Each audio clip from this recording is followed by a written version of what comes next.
Hey, what's up, everyone? So on this Fresh Thought Friday, I'm going to talk about what I would do differently so I could break into medical device sales. And I believe this strategy applies to anybody that has no work experience but are looking to break into a lucrative industry.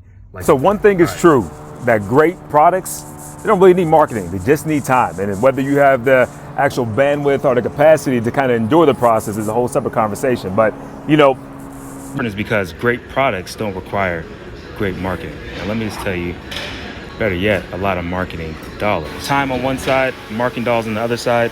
And most, they say 50% of all businesses die at year 5. Make it to 20 years, man, you're really cooking, right? How most people do, they come out the gate super hot. They get a lot of marketing dollars. Year 5 hits, half of them are dead.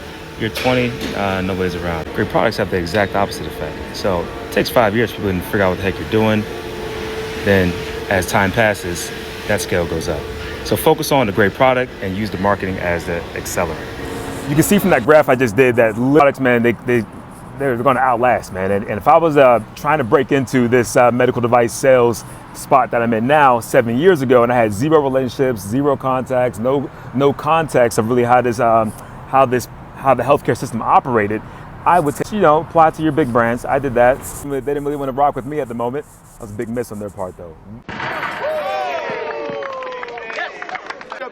Give me some. You know I get some. Oh, this hard goddamn work being this good. Shut the fuck up. Oh, rap it is. Am I starting to get to Major loss in profits for a lot of those logos that didn't see the vision.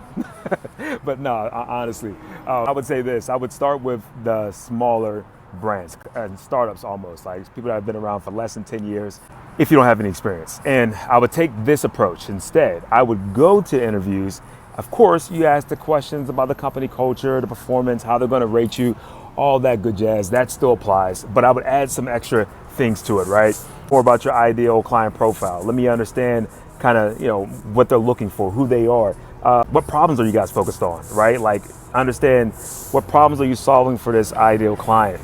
And then I would wrap up with something along the lines of how we maximizing or how do we maximize the value that we're delivering to those clients. So, because if you have a great product, you have something that people need and the market's desperate for it, man, it makes your job in sales and marketing that much easier. So I'm not stopping there.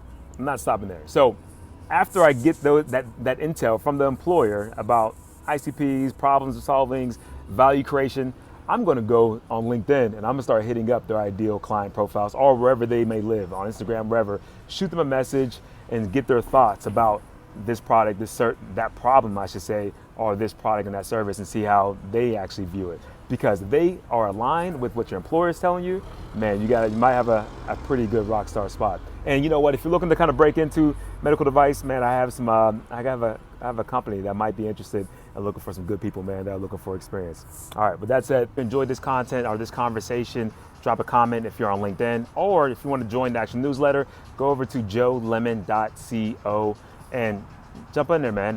Jump on the newsletter. Feel free to reach out to me with any questions. And if you have any other thoughts, any other questions that you would come to the interview with, so you can find out if they have a good product or a great service, man, please drop those in the comments below. Until next time.